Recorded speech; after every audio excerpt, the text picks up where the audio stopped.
interest rates they can find. Whole lot of people out there paying 6, 8, 10% interest rates on their student debt if they can refinance their home at 3 or 4%. That makes no sense to me. We've got to change that and substantially reduce student debt in this country.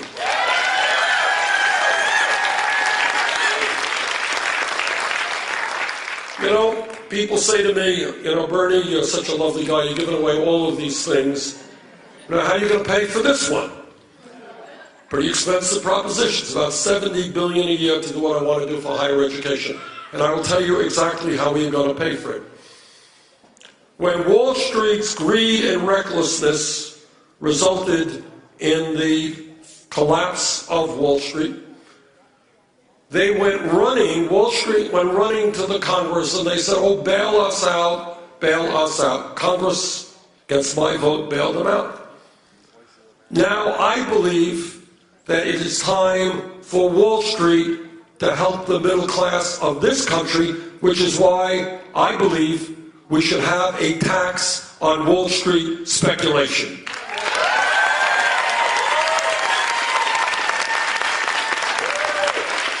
And that will more than pay for free tuition at public colleges and universities and significantly reducing student debt burdens.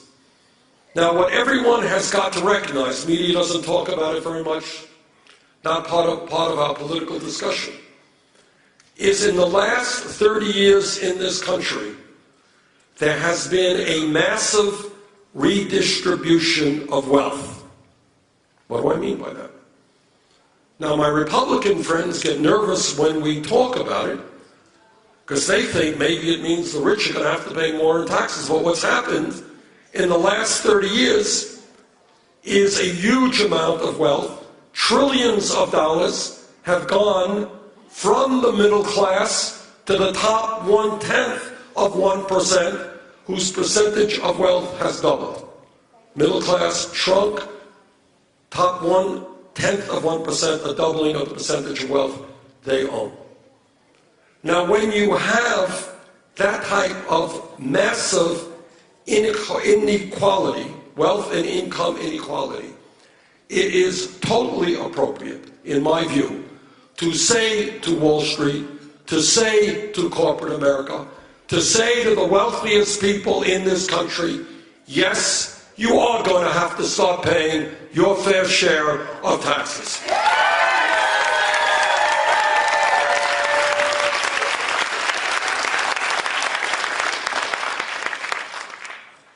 Now, when we talk about our responsibility as adults, as parents, as I said, I'm a grandparent of 7 beautiful children. When we talk about our responsibilities, I can't think of anything more important than making certain we do everything possible to leave this planet in a way that is healthy and habitable to future generations. That is a moral responsibility.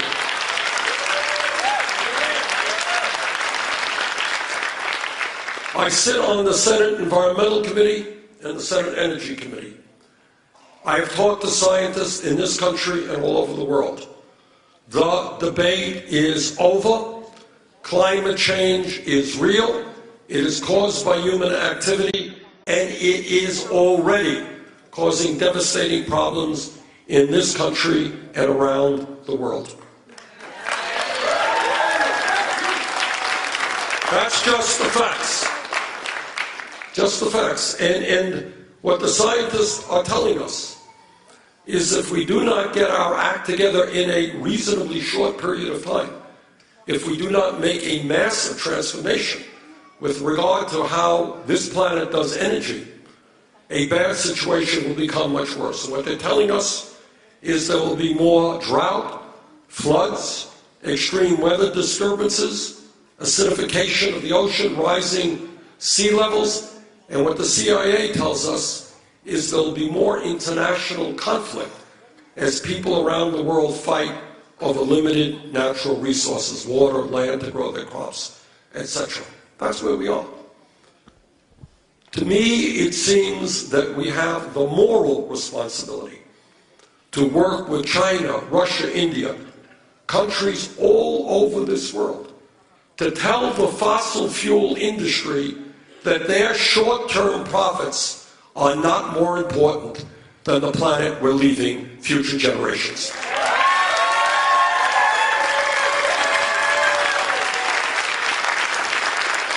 We can and must, as a nation, transform our energy system and become a model for the world in moving toward energy efficiency and such sustainable energies as wind, solar, geothermal, biomass, and other forms of sustainable energy. Now, let me connect some dots here. There's an interesting point. And that is that I find it rather amazing that not one Republican candidate for president will come before you, will stand here at this podium and say, yeah, I agree with the scientific community. Yeah, climate change is a very serious problem, and we've got to do something about it. Now, how does that happen? How do you have virtually, a few exceptions, but virtually an entire major political party that rejects science? And the answer is a pretty simple but sad answer. And that is when you have a corrupt campaign finance system, when you have a situation where if any Republican candidate talked about the reality of climate change, on that day, the Koch brothers, who have made most of their money through fossil fuel, ExxonMobil, the entire fossil fuel industry would say to that candidate, you are finished. You're not going to get any more campaign financing from us. So what I say to my Republican colleagues and the presidential candidates, worry more about the future generations of kids in our country and kids around the world. Worry more about them than where you're getting your campaign contributions. Do the right thing.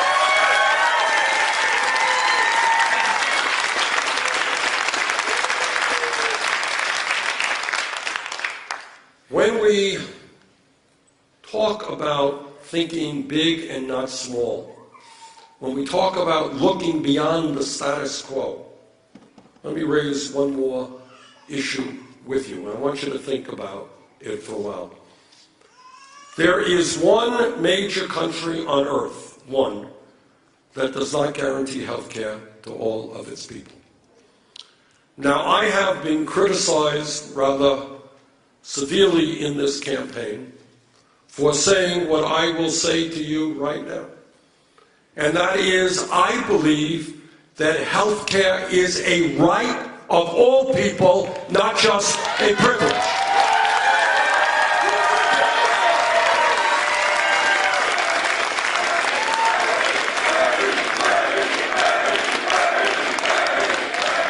Now, I understand the power of the private insurance companies. I understand that power. I have been in Congress for 25 years. I understand the power of the pharmaceutical industry. But I believe if we stand together as a people, we can in fact take them on. We can in fact bring about a Medicare for all single-payer program.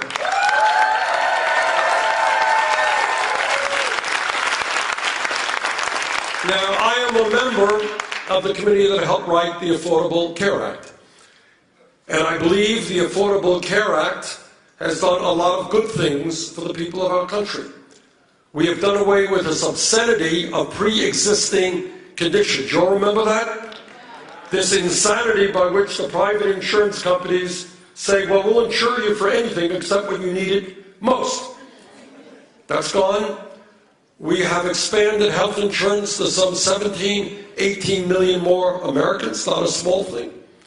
We have done away with discrimination against women who are being charged higher prices for the crime of being a woman. Okay? But, let's also be honest. Despite the gains of the Affordable Care Act, 29 million Americans have no health insurance today. Despite the gains of the Affordable Care Act, millions of Americans, including many in this room, I guess, are underinsured with high deductibles and high copayments. That right? All right, what kind of deductibles do we have out there? $6,500? Okay, anybody else? $5,000? $7,000, okay. $13,000 for a larger family? Family of four? Okay. Now, what happens when people have high deductibles and they don't have cash in their pocket? What happens? They don't go to the doctor.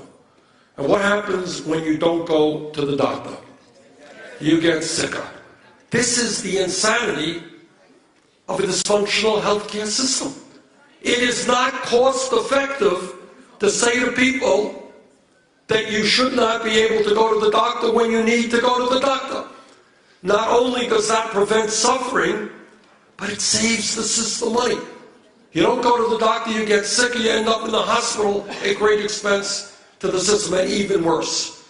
I've talked to too many doctors in Vermont and around this country who tell me that people walk into their offices much, much sicker than they should have been. And they say, why didn't you come in here 6 months ago when you first felt your symptom? And people would say, well, I had a high deductible, I couldn't afford it, or I didn't have any health insurance. Some of those people don't make it, because by the time they walk into the doctor's office, it is too late. We lose thousands and thousands of people a year who don't go to the doctor when they should. And then on top of that, you have the insanity of 1 out of 5 Americans not being able to afford the prescriptions their doctors write. Think about that for a second. How crazy a system is that? You go to the doctor because you're sick, doctor makes a diagnosis, and you can't fill the prescription the doctors write. And then it turns out that the drug companies are charging us by far the highest prices in the world for prescription drugs. Highest prices in the world. 1 out of 5 Americans can't afford to fill their prescriptions. Elderly people cut their pills in half. And last year, 3 major drug companies made $45 billion in profit. Trust me, if you elect me President of the United States, the pharmaceutical industry will not continue to rip off the American people.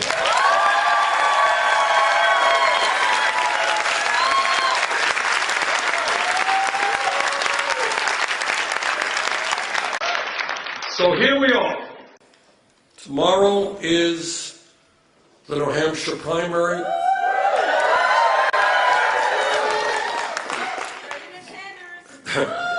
The first primary in this year's presidential campaign.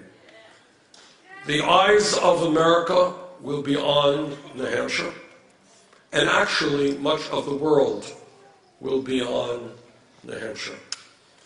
And the issue here is not just, who wins the primary. That's important. But what's more important is the vision that those candidates are espousing.